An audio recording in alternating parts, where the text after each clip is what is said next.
the Rise Up See Red podcast, all about the Arizona Cardinals and the NFL, featuring insider and outsider perspectives. Enjoy the best hour of Cardinals talk on the web. Now here are your hosts, Jess Root and Seth Cox.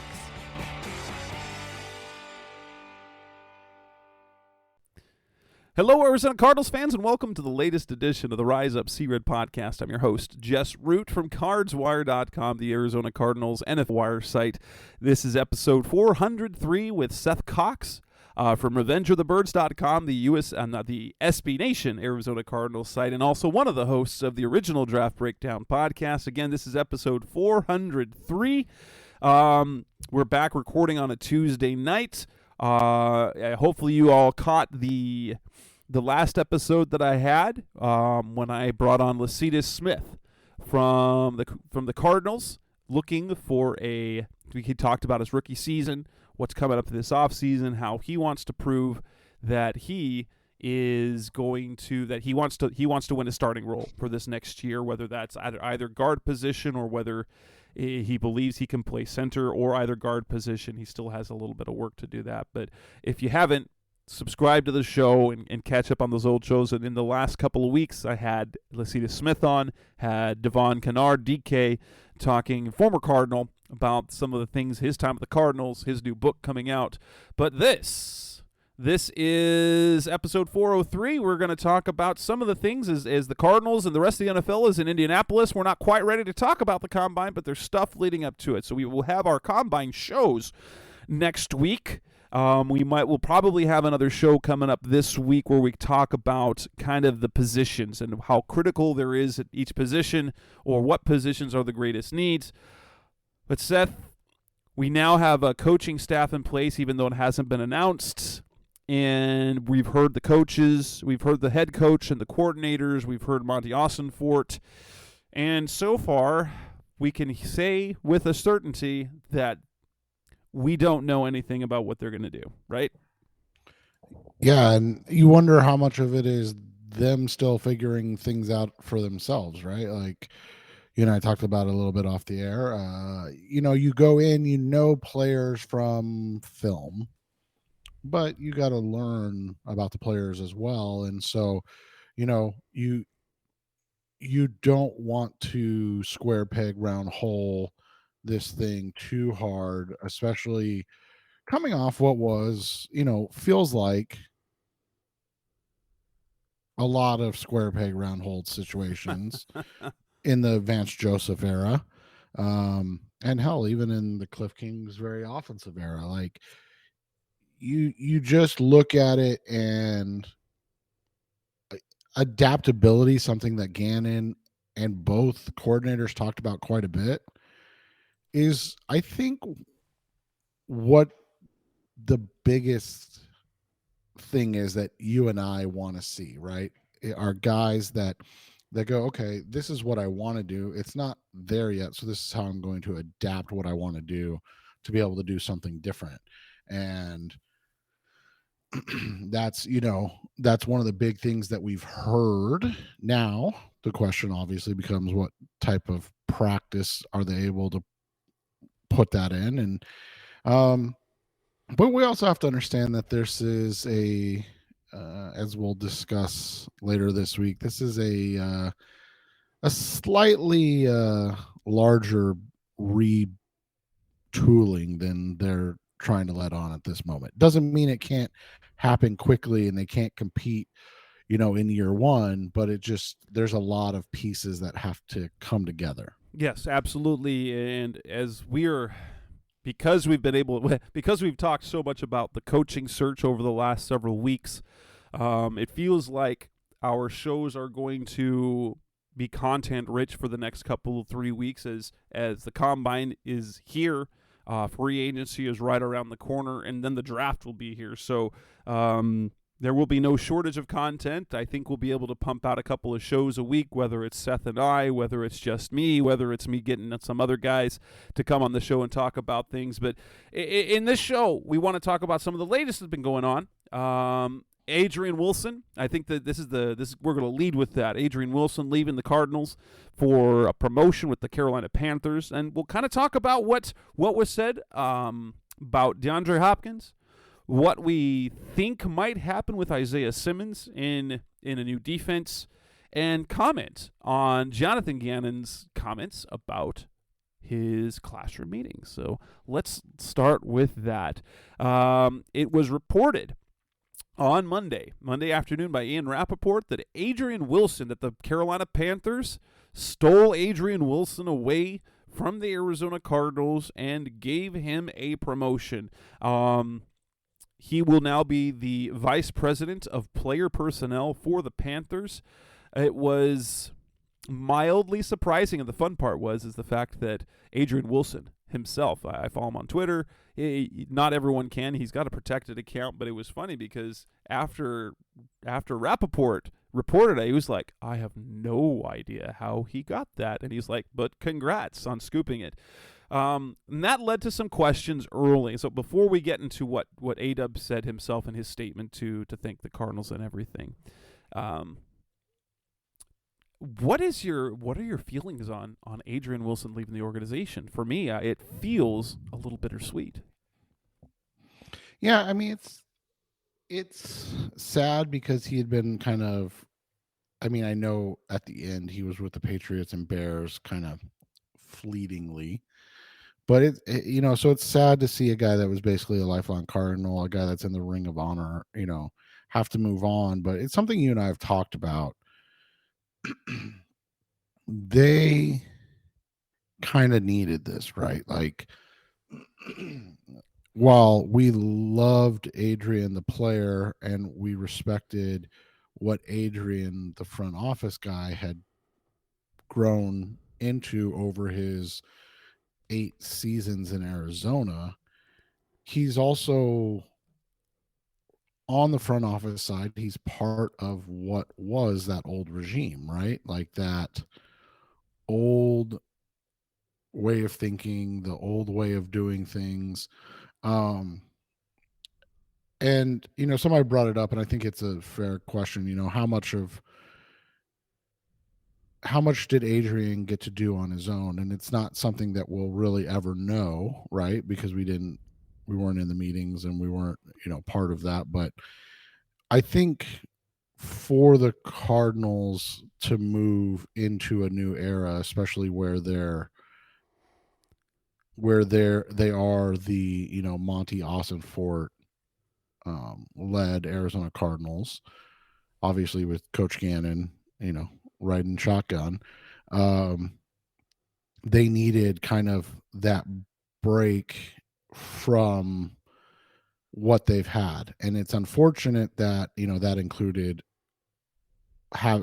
we figured it was coming, but now that it's here, having to lose a guy that's a legacy, and that's the tough part. And I think that's and I know people don't like when I say this, but I think that's honestly part of one of the biggest issues the Arizona Cardinals have had over their time, is that whether it's players or front office or things like that, that they tend to be a little too nostalgic for a team that never wins. Yeah, that's completely fair. And so that to me is, you can have Adrian and say, like, without a doubt, he's one of the probably 20 most important Arizona Cardinals. Yeah, well, not just Arizona Cardinals, but Cardinals. Yeah, in Cardinals absolute franchise history, and honestly, might be a top 10 right. franchise historic legacy player. Yeah, absolutely, and that's okay to say that, have that, and then still be like, we need to move on, or need to go in separate ways.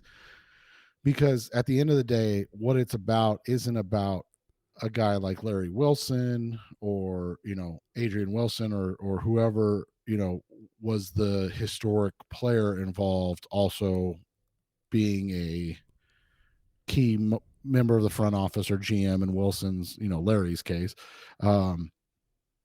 It's about getting the right people in there, whether or not they were lifelong Cardinals or not. And I think that's one of the things that it's tough, especially for fans, But I think for both sides, it's probably a great thing because now he can go show if he is a guy that deserves, the next steps in the front office capacity, and the Cardinals can try and do this in a different way with a different guy at the helm. Right. For me, you always hoped it looked like, all right, he was going to be the next general manager, and that was real appealing. And actually, I wondered if this was, hey, initially if it was, hey, we love you, A-Dub. If you have something come up, go. And it wasn't exactly like that. I think it was the perfect scenario. I'm sure it had to be hard for A-Dub, for Wilson, it had to be, to interview for the job, and to not get it. As a competitor, that he understands the business behind it. And in his statement that he released on social media, it was very clear that both Monty and Michael Bidwill wanted him to stay. They wanted him to remain in the organization. But when Wilson had the opportunity, so he learned of this possibility, and, it makes me wonder. I wonder if his contract was up. Because he said that in the statement that he asked Bidwill. I guess he probably wasn't under contract. So it didn't feel like that Carolina requested permission, but that Wilson asked Bidwill if he could pursue it, and Bidwill was, while they wanted him there, was happy to allow. He encouraged him to look for something to advance his career. And then Wilson, who I believe now ultimately wants to be a general manager, he was now in the hierarchy number 4 in the Cardinals organization. And as I've looked at some organizations over the last little bit, I didn't know the difference between director of player personnel, director of pro personnel. I don't know what the difference is between the two. I do know this: player personnel is above pro personnel. Right. Whatever that is. In the hierarchy of the front office, you've got a general manager, sometimes an assistant general manager, VP of player personnel, and VP of pro personnel. Or if you don't have VP titles, it's director of player personnel and then director of pro personnel. But in terms of hierarchy, player personnel always comes just above pro personnel. Quentin Harris is the player personnel VP title, Wilson's pro personnel, and now since they have an assistant general manager in Dave Sears, he's now number 4. And as much as you like to see him in the organization to continue, if he has aspirations for more, he was going to have to leave. And so this gives him a promotion. He gets to go back home to North Carolina. Granted, he's raised his family here, so he loves it here. But now he gets to go home with an organization that right now seems to be in the up and up. Something it looks like can be part of a true rebuild and kind of build things the way he wants to, or be part of that. And so I'm excited for that. And as much as I'm not a big Panthers fan because Cardinals can't figure out how to beat them, I'm very intrigued with, and I'm going to be rooting for A-Dub, and kind of rooting at the same time for Frank Reich, because he's a coach that I admire.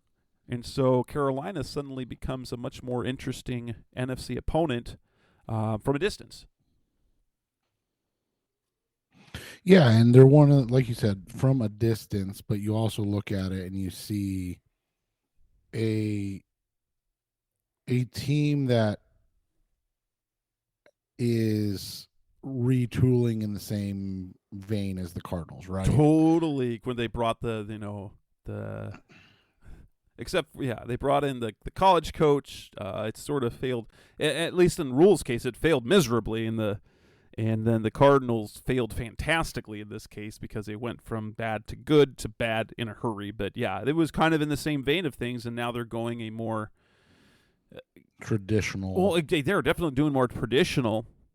It almost looks like Carolina's trying to look at what Jacksonville did. Right. And the Cardinals since they're going young, they're going a little bit more Philly. Right, exactly. But you look at it, there's a lot of good things. And I think for A-Dub, it comes back to, like you said, where's he going to have the opportunity to move up or move on to success?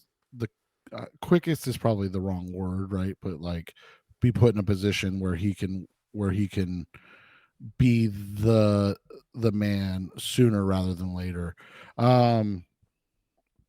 He's a guy that's put in the time, and that's one of the coolest things about his growth is he's gone from regional scout to pro scout to, like you said, assistant to the regional manager or whatever they called it, director of pro personnel, yeah, MVP.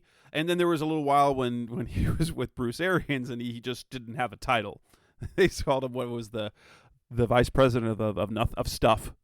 Yeah, and so you look at it, you've got a guy who's put in his time, and like you said, moving, I don't know if it was laterally or how you would want to describe it, but moving to being the number 4 guy from being number 1 for a little bit was probably something that was hard for him to swallow, right?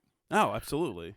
And so, yeah, go to a place where you're the number 2. What is he? Probably, they don't have an assistant GM. I take it then. I can double check. But I mean, like you said, he's 2 or 3 now. So like, he's not 4. So he's 2 or 3. That's all that matters. And I mean, here's the other thing, and something that you and I have discussed, and when you look at it, they do have an assistant general manager. All right, so but you still go from being 4 to 3. I mean, you're still moving up in that way. When you look at this, and obviously the timing's always interesting, but what do you think this means for Q? Because doesn't it kind of feel like he's in a position where he's probably going to be here through this draft, but they've also now got Dave Sears on board, where Monty's probably leaning on him just a little bit more than Sears or than Q. It feels that way. It'd be interesting. I'm going to be super intrigued to find out if ultimately he ends up sticking around, or if it's through the draft, or if it's just 1 year, and then he gets interviewed elsewhere. Well, because like Jess and I explained, and I mean, I know, trust us, we know that a lot of you listen, but we know that a lot of you don't also retain things, because I don't. So, we talked about this from when they hired Monty, and the question became if they moved on from a lot of these guys, not the front office and scouting guys, it wouldn't be until after the draft. Remember that, like those moves won't happen because teams have already put their work in. So like, we wouldn't, even after this draft, this isn't going to be the Monty Austin Fort draft, right? Like, this is still going to have some lingering, unless they don't make any moves, that is. But like, this is still going to have some lingering leftover stuff. And that was part of the reason we were not surprised to see the move for Dave Sears, right? Because Sears he was the director of college scouting. And so he's been doing this the whole time, where Monty was the VP of pro personnel or whatever in Tennessee. And so he hadn't had the same time and energy to put into the college game this year. So like, you bring in a guy and Dave that you trust, that you've had some rapport with, and that's how you go about things, right? Yeah, totally. Coming up next on the Rise Up See Red podcast, the best of Cardinals talk on the web. Let's move on and talk about the future of DeAndre Hopkins, what we know, what the coaches know. That's coming up next on Rise Up See Red. We're back on the Rise Up See Red podcast, the best of Cardinals talk on the web. And DeAndre Hopkins, that's one of the questions, one of the big questions of the offseason is, will he be a Cardinal in 2023? He has reportedly met with Monty Austinfort already. It was a good meeting. They are evaluating kind of what the future is, whether he fits, whether there is value to trade for him, whether he's better on the roster or as an asset. Jonathan Gannon was asked about it at the Combine in Indianapolis as he spoke to the media on Tuesday. And the money quote is, "I don't know." When you say that, you think automatically, so Jonathan Gannon doesn't know if DeAndre Hopkins will be on the Cardinals, which, when you say that, casts doubt. And so I think it's a realistic answer. I mean, I know that's a cop-out for everybody involved. Yeah, well, and it makes sense right now because they're barely getting a coaching staff on. They're still trying to build a plan for this coming season what they need on the roster. And they don't know, and plus it's not like if they're going to get pennies on the dollar, if someone's going to offer them a fourth-round pick, it would be more valuable for the Cardinals to have DeAndre Hopkins on the roster than no DeAndre Hopkins on the roster. And so while they haven't decided to actively put him on the trading block, I'm sure they really don't know what kind of the plan is yet. Right, and I think part of it is going to come to fruition a little bit this week, where they're able to have conversations with other GMs and front office guys and go, okay, like what is your sell to me to trade DeAndre Hopkins? I mean, it's one thing if he's just like, I'm out, I'm done, I'm not coming, I won't play for this team anymore, and you kind of Jay Crowder him, right? Like, oh, jeez. But Phoenix Suns reference, guys, if you're not paying attention, Jay Crowder was a starter for the last couple of years for the Suns. When they were ready to move on and make Cam Johnson a starter, Jay Crowder kind of said, I want to be a starter. And they just sat him on the bench. And they said they just sent him home. They sent him home.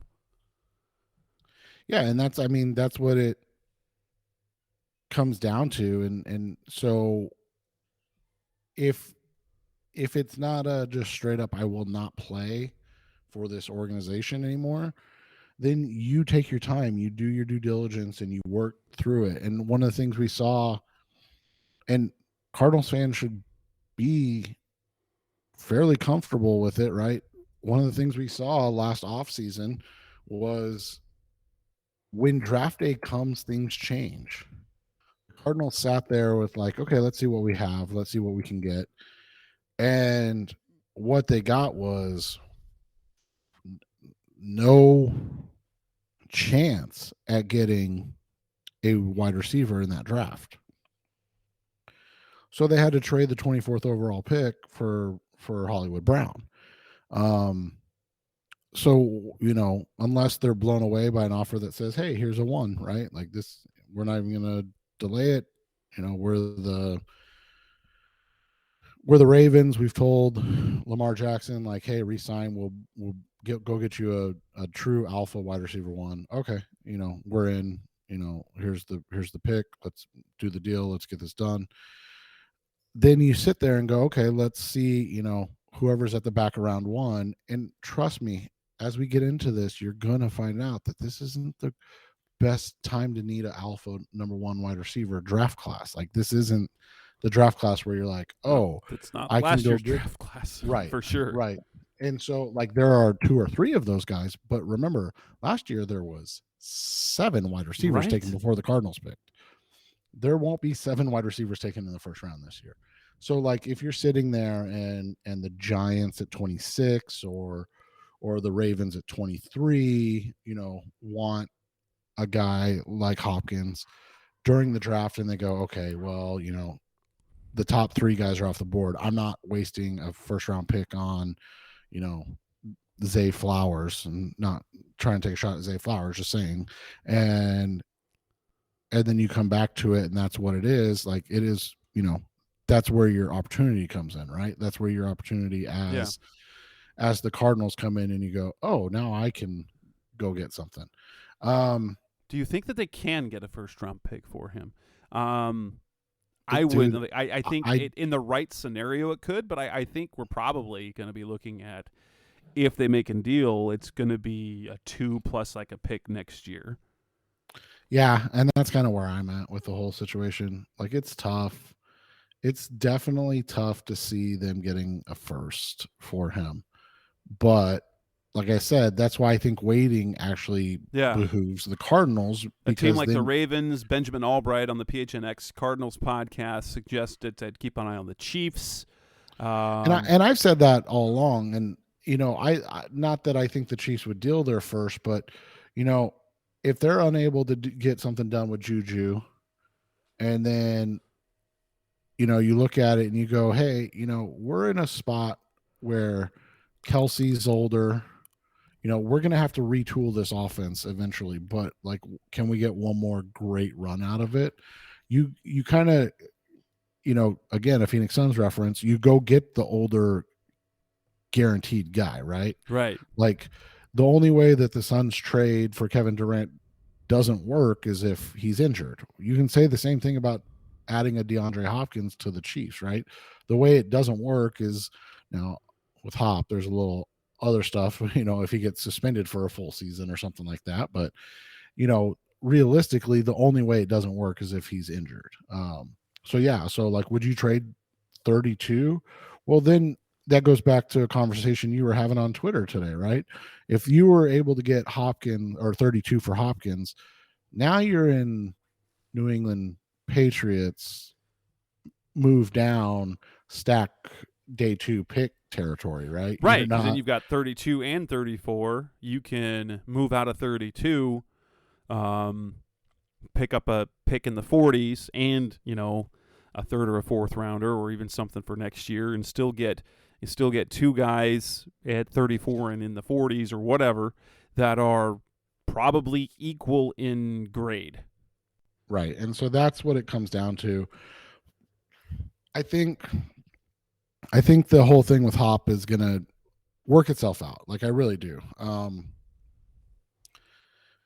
don't see it being prolonged into the season type of thing. I think they're going to get something done. I wouldn't be shocked if it doesn't happen until draft time, but I think they're going to get something done, and it's going to be one of those situations where when you trade a superstar, when you trade an all-pro, you're always going to tend to feel like you got the short end of things. But I think in the end, it's going to be one of those situations where it was like, hey, yeah, the short term probably wasn't the best, but long term, you were able to add, 2 guys or 3 guys, depending on, like we said, where they get the pick and then how they maneuver through that. Coming up next on the Rise Up See Red podcast, the best of our Cardinals talk on the web, is we want to talk about Isaiah Simmons and the future that he has in this defense under Jonathan Gannon. That's coming up next on Rise Up See Red. We're back on the Rise Up See Red podcast, the best of our Cardinals talk on the web. Isaiah Simmons, one of the big questions also moving forward with a new defense.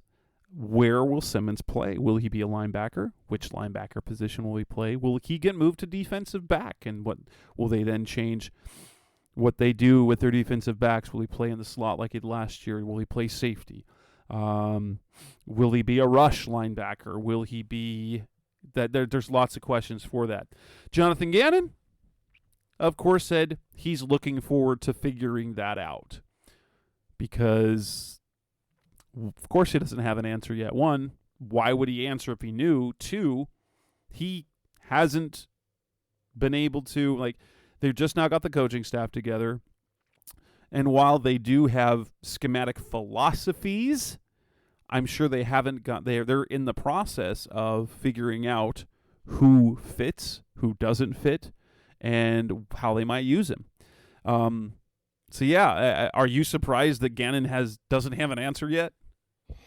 No, I mean, it's just one of those, like you said, it's one of those things you aren't going to have an answer until you kind of sit down and have the conversation with Nick Rallis, with the new, Patrick Toney, with the new linebackers coach, like until you have those conversation with those guys, is like, hey, how do we want to use these chess pieces? And I think one of the things Cardinals fans should be excited about, and yeah, I get it. Offseason always brings in false hope, and whatnot. But I think one of the things Cardinals fans should genuinely be excited about this year is that you have guys in Gannon and Rallis um and Tony and these guys on the coaching staff who seem to be a little bit more, what's the word I'm looking for? They seem to be better at identifying talent, or not identify talent, but like identifying how to utilize that talent. Does that make sense? Oh yeah, totally. Than what we saw with Vance. And that's, and I hate, like, I know people think that's like taking a pot shot at Vance. It's really not. But like, you and I have talked about this before with the Vance defense. Vance is really good at getting the most out of guys in his defense in his way. But he's not great at creating a defense that makes everybody on the defense successful. We will see if that translates without the high-end talent that the Eagles had this year. But we saw Gannon do that. Rallis is supposed to be a guy that's incredibly innovative in his defensive schemes. So it's going to be interesting to see how those guys all play together, so to speak. Yeah, and if we look at the Philadelphia linebacker situation last year, they had their middle linebacker in T.J. Edwards. We wouldn't figure that Isaiah would play that position. They didn't draft him to be that. That would be the Zaven Collins of the defense. You look at Hassan Reddick, who was a rush linebacker, 16 sacks. Now, by the way, T.J. Edwards had 150 some odd tackles. Hassan Reddick had 16 sacks, second most in the NFL. And then on top of that, on the other side was Kyzir White, who had 110 tackles, and on the surface, I would think that Simmons would be used in that role and could potentially be, because I believe Isaiah Simmons is a more talented player than Kyzir White and would be able to do better and more things from that position. And still, in many ways, they could still benefit and maximize his positional versatility to play from that position to kind of do what they tried to do, but Vance Joseph tried to do, and move him around. So he could, from that position, cover in the slot, play in the box, rush the quarterback, drop back in coverage and things like that. At a glance, I think the Kyzir White role is probably what Simmons will play, but do you see him moving more to defensive back? Could you see him used more as a blitzer, like in the Reddick role? While he is not his strength is not as a straight up edge rusher. He doesn't have the bend. He has the athleticism, but he doesn't quite have the brute strength against linemen. But do you think he could do Hassan Reddick like things from that position? Yeah, you wonder that, and you wonder how, like you said, I like the mold of the Kyzir White thing, right? I like the mold of that. And then you look, and we'll get into this as we go, but you look at the draft and there's a Hassan Reddick, just probably a little more souped up version. Now, obviously he has to play that way. That's a, different level, but you have an opportunity to go get somebody in that mold, right? In Will Anderson, and then all of a sudden you've got, you have the question of um, can Zaven Collins fill that TJ Edwards role as you mentioned. And I think all of that is what, they're working towards and figuring out right now, right? Like, hey, is Zaven a guy that can be TJ Edwards, or do we need to go look at bringing in a TJ Edwards? And he is a free agent. He knows the defense. He would be a perfect fit. Wouldn't come cheaply. So it would be throwing more money at a position that the Cardinals have been throwing money and draft picks at for a while. So it'd be fun. It would be quite Cardinals to do that. Right. It would be no different than what we normally do. That's what makes it fun. But yeah, I mean, those are the questions that are going to be asked and needed answered. And that's,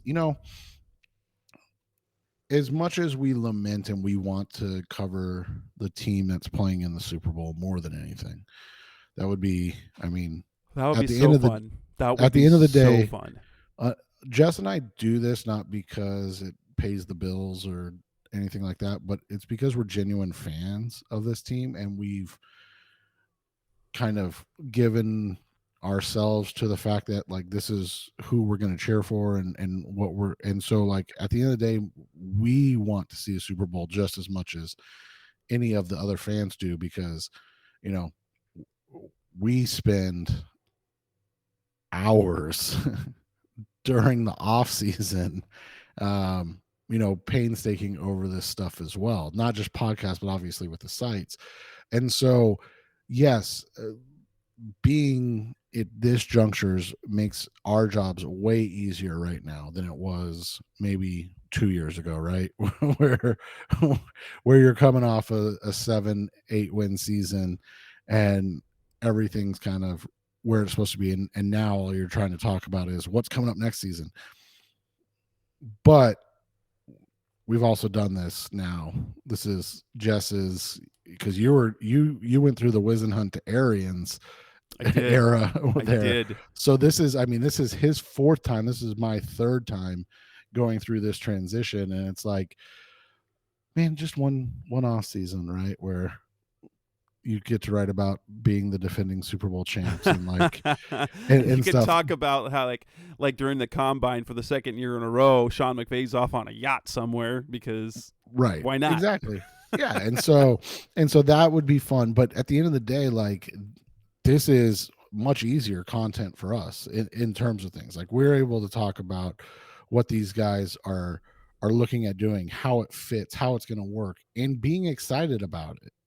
And that's where we're at this point. And yeah, it's a little bit of hope, but I mean, that's all we have at this point, because that's all we know. Like, all we know right now is what they did in Philly or Minnesota or, Indy or wherever it was, and what they're able to, how that can be extrapolated and now used in Arizona.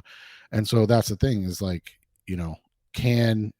you would assume Isaiah Simmons would be able to do more than Kaiser White, right? You would assume, think so. Right. You would assume that if they added a TJ Edwards, then you're kind of, then you have questions about Zaven Collins or where Zaven's fit is. You kind of see what you would get from Will Anderson in that Hassan Reddick role, but you also see, and the player comp of Jalen Carter is, his high end is probably Fletcher Cox. So like, you can see what getting a Jalen Carter at 3 would be, because you can see what an older but still incredibly talented Fletcher Cox did in that Eagles defense, right? And so like, all of that is fun to peruse and think about and see, kind of through the looking glass into the future. And hopefully, in 2 years we're saying, all right, well, now it's Drew Terrell's turn because Drew Petzing is off to coach, this bad organization, because the Cardinals got it right and they're headed in the right direction. So if you're in agreement with me that the most likely role that Simmons will have will be that Kaiser White.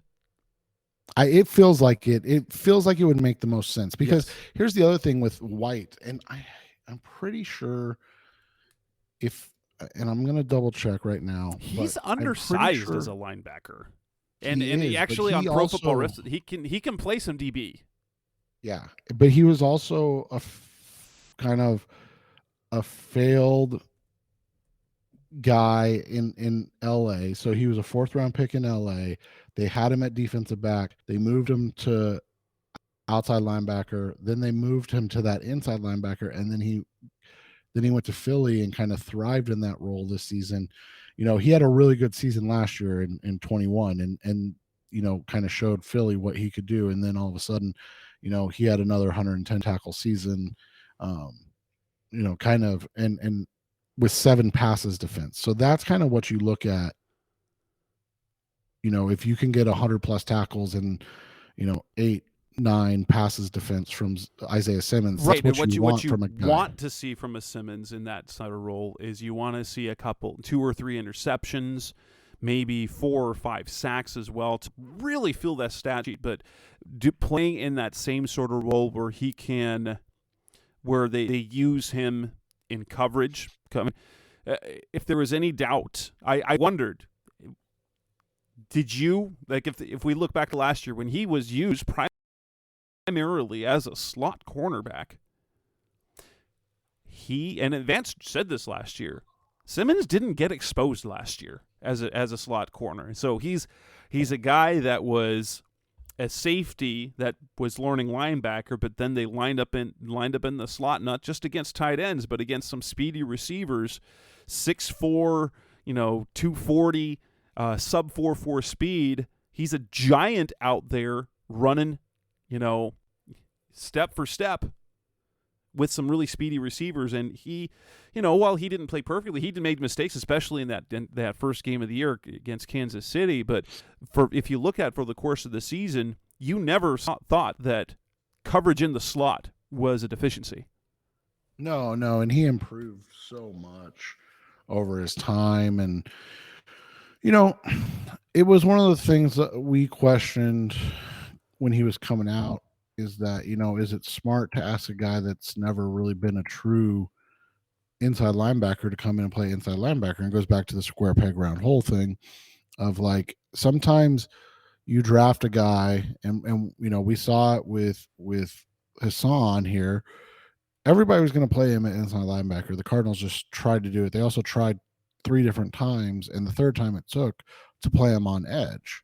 And so with a guy like Simmons, you want to find the way to utilize him to make sure that you don't have a situation where you lose a guy that's let's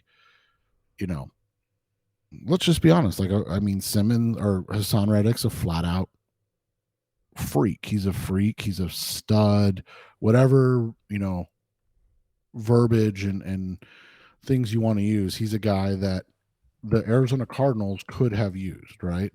And they misused him, and then it just became, and I think it was Pugh that said that, right? Like, he was never coming back here. Right.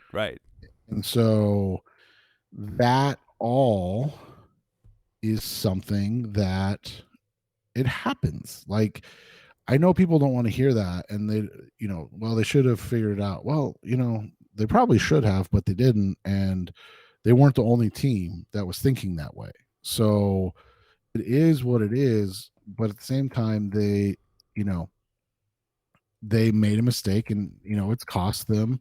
And not having an elite pass rusher that's 28, 29, and now having basically no established pass rushers. So you're just hoping that they don't make a similar mistake with Isaiah here, and he gets to somewhere that can use him.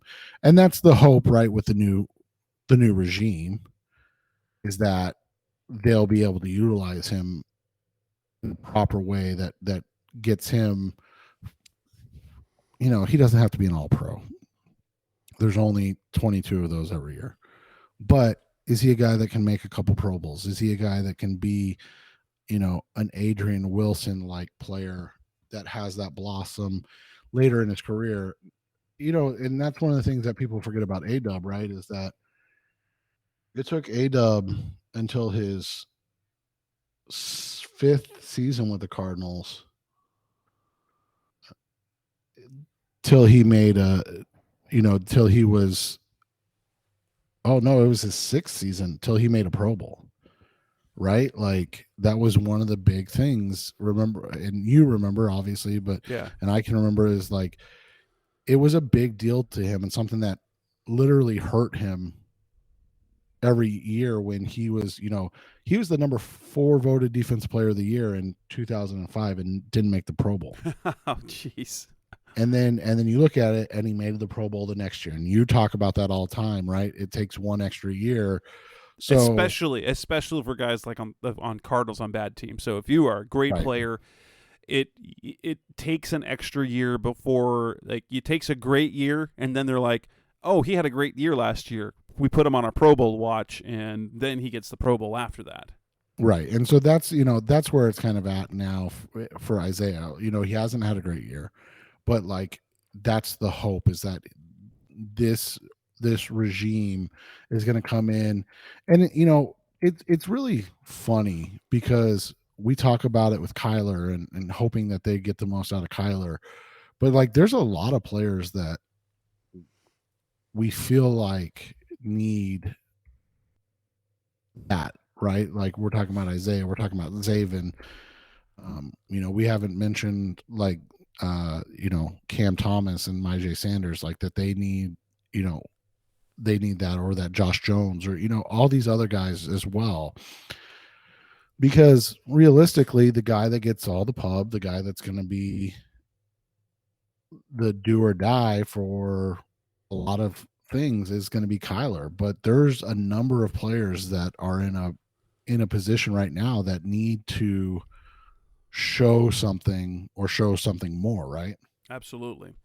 Coming up next on the Rise Up Red podcast, especially our Cardinals talk on the web. Our final segment, we're going to delve into a little bit of what Jonathan Gannon is planning on his meetings looking like. That's coming next on Rise Up Red.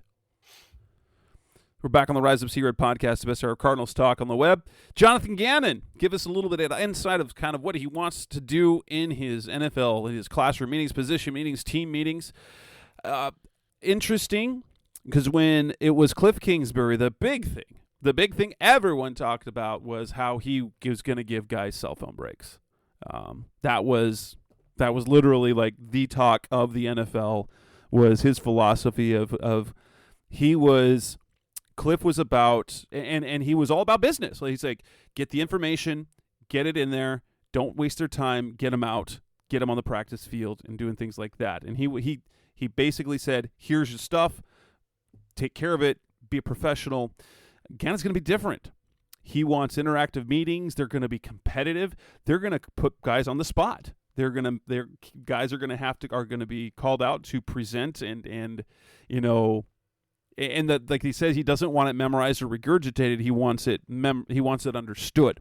As an educator myself, I kind of get that, but the first step to understanding is to be able to regurgitate that information, but conceptually as well.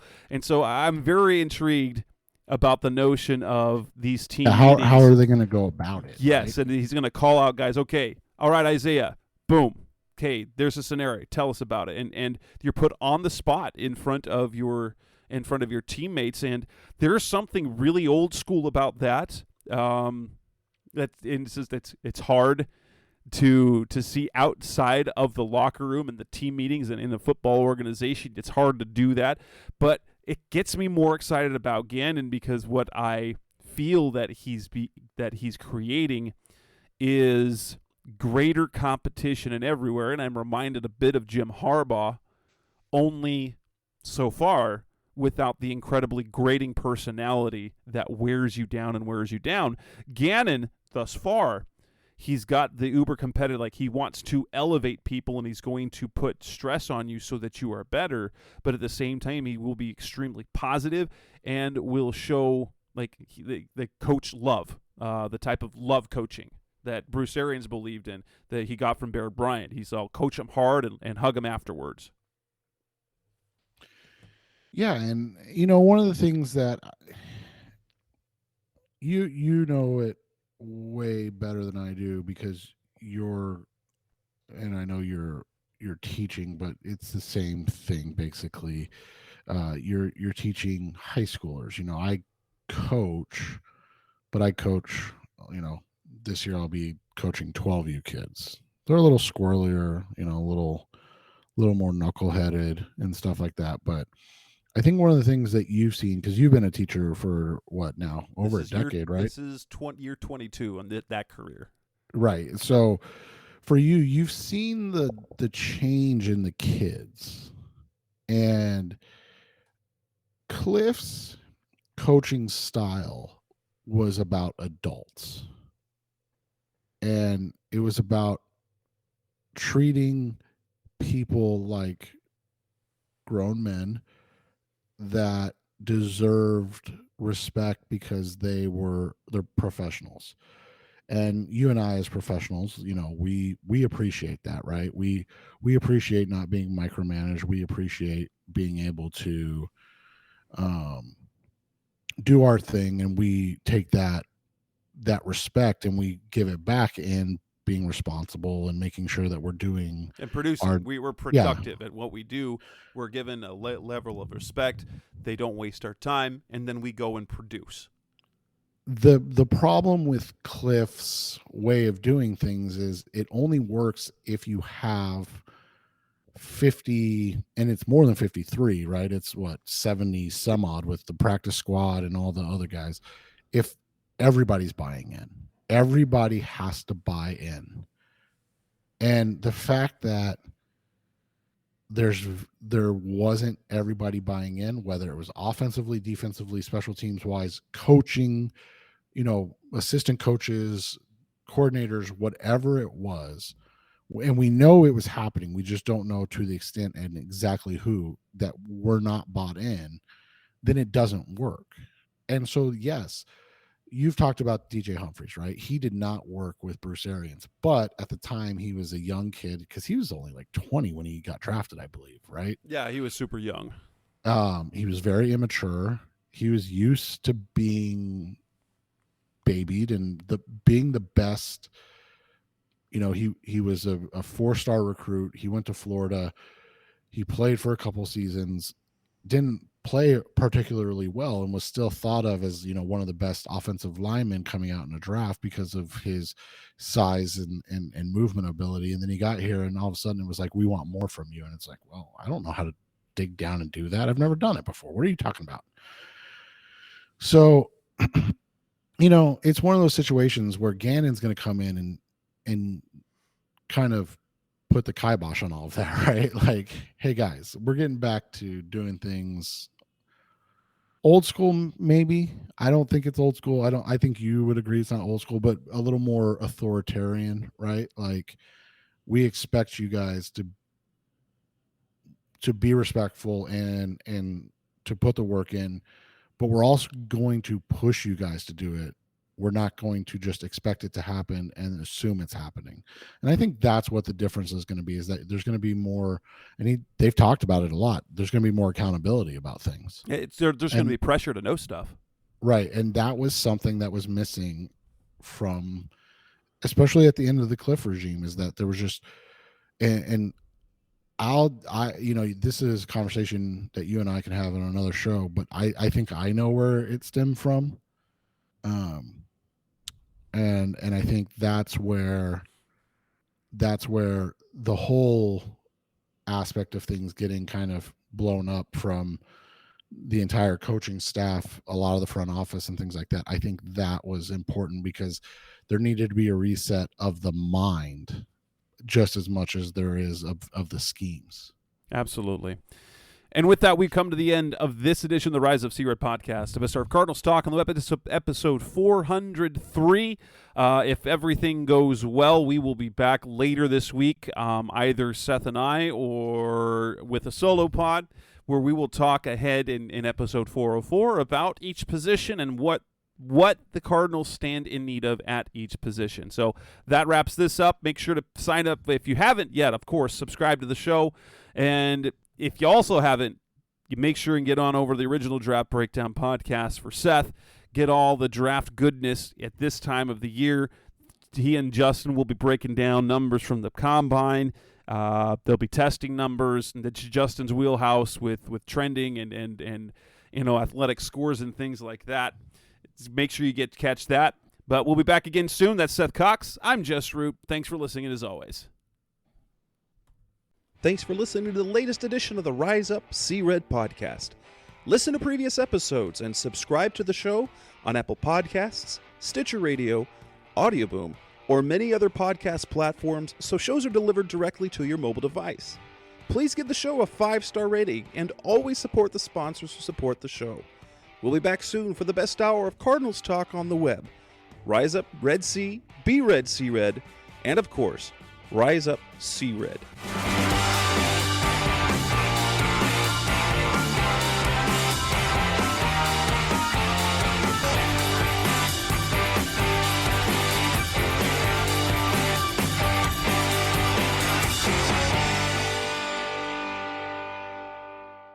Roll!